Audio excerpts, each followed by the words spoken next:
I've been really interested in talking to you about the state of the primary as it stands right now in both national polls and some of the early state polls, although not all of them.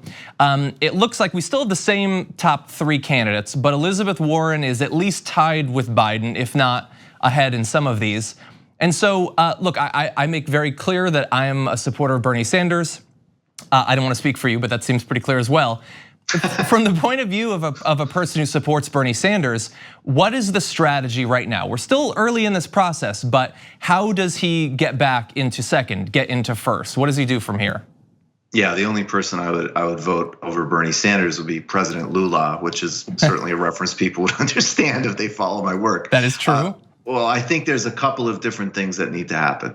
One, I do think, and this is a really simple job. This shouldn't be overly complicated, right?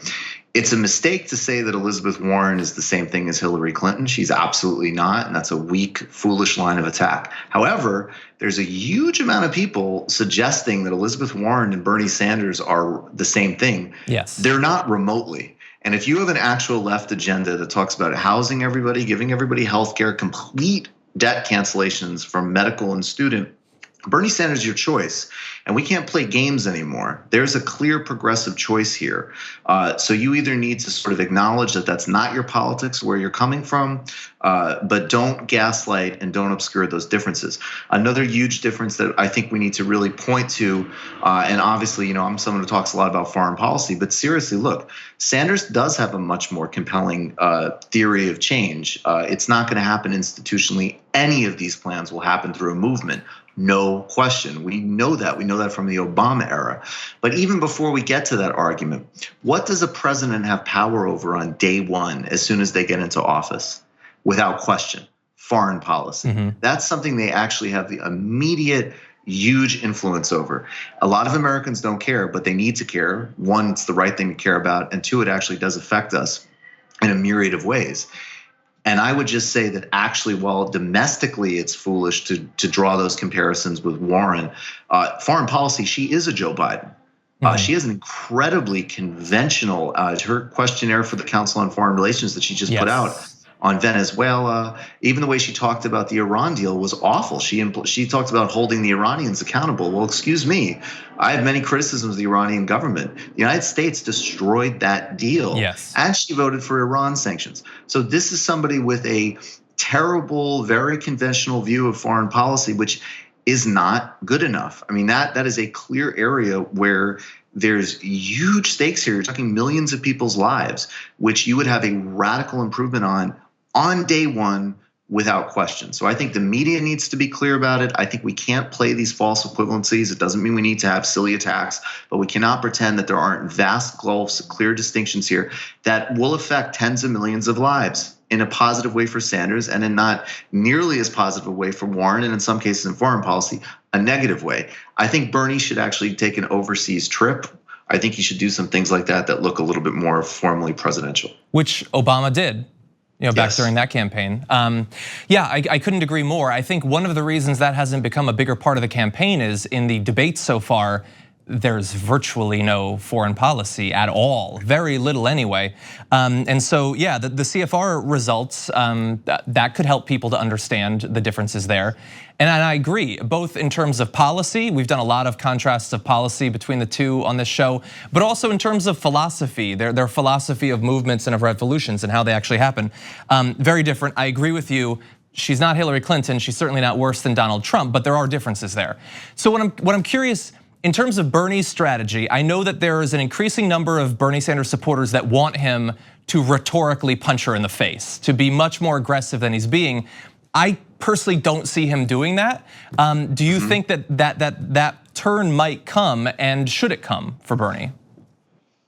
I think honestly, some of it really is our job to some extent. There's some things, and I think it also is important to be really clear that the deck is embarrassingly stacked against Bernie in a way that even people that oppose him should be sort of taking a few steps back from embarrassing themselves and from actually pushing some much more destructive and pernicious myths. There's a great piece that just dropped in the New Republic by Adolph Reed Jr., who's really one of the most important and legendary academics in the country, called the myth of economic reductionism. And he really talks about the extraordinarily cynical versions of arguments deployed by Democrats to argue against things like single payer and the real ahistoricity and dishonesty of it.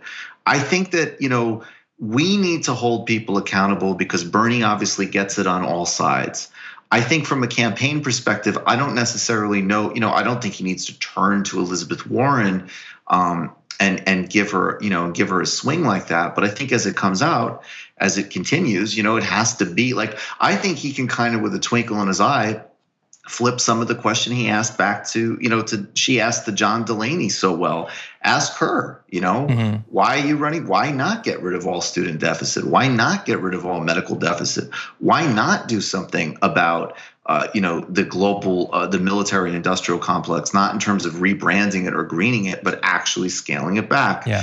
I think that he could do that, and we need to be in the position because, he could, Bernie could go to a debate and say, I respectfully disagree with my friend Senator Warren, and people go, oh my God, what a monster. That's the phase of that. We're already in the disingenuity phase of the anti-Sanders campaign. So I think, we need to run interference. Although I wonder sometimes the lies and the hyperbole, the dishonesty and the melodrama about him is so extreme. I wonder if some of that is a little bit self-negating, because I think that normal people look at it, and even if they're not sold on Sanders, they're kind of like, I don't know, he sort of seems like a nice old man who's trying to raise people's wages, like not somebody who's eating babies. Like, why are you people so weird? For like, what are you talking about? Yeah, that's entirely possible. Yeah, and yeah, I mean, I think for the people who want him to go way more aggressive, I think prepare to be disappointed. He's been friends with her for a long time. He obviously likes his working relationship with her. I mean, you're not supposed to say this, but hypothetically, if she did win this, he's definitely going to endorse her and work to get her elected. That's a long way off and certainly not guaranteed, but. Can I just add one thing to that though, John, real quick? I think that is totally true. And I think actually a strategy that I don't know how they do that might actually be helpful though, is because she's also made a lot of emphasis of their friendship and collegiality as well. And I think that's where you start saying to Senator Warren and the Warren campaign, and you see this in the debates, where they are sort of coalescing. You have to say, look, there's a million articles that are praising you because you've been getting glowing press coverages for months. And in those same articles, there's constant lies and smears of Bernie Sanders. How about you, in the same way that he's not sharpening the real distinctions with you, why don't you step out and say, hey, supporting my campaign is not predicated on lying about Bernie Sanders and his supporters. That's some heat the Warren campaign should feel. Yeah. That is a very good point, Michael. I really like that. I know that we're over, but I really like talking to you about this. So I have one more topic for you, one more question. So Please. As I alluded to earlier, Biden has been slipping. He's been eclipsed in some of the polls by Warren. I think a lot of people have sort of written him off, like assuming that eventually he will drop off. Do you feel like we're at the point where we can safely say that, or is there a road that he rides back to number one? He's still arguably number one right now. Yeah. I mean, I've been. So you're not writing him off?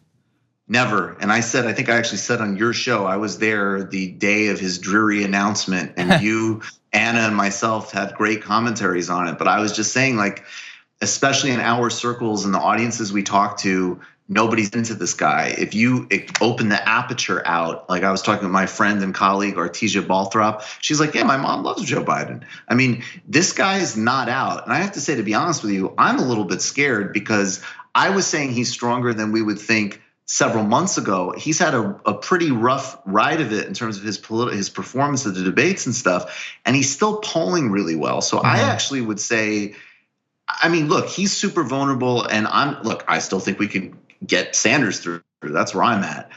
But I think talk of Biden's demise, I'm sad to say, I think are really premature. Okay, I think you might be right. So something to bear in mind, there's multiple battles to be fought simultaneously.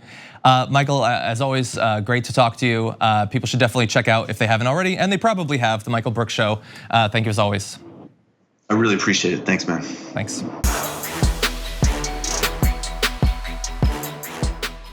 Thank you for watching this clip from the Damage Report. For more content from the show and access to TYT Network members-only exclusives, go to tyt.com/Brooke. Wait, no, it's tyt.com/John. Go to tyt.com/John to sign up.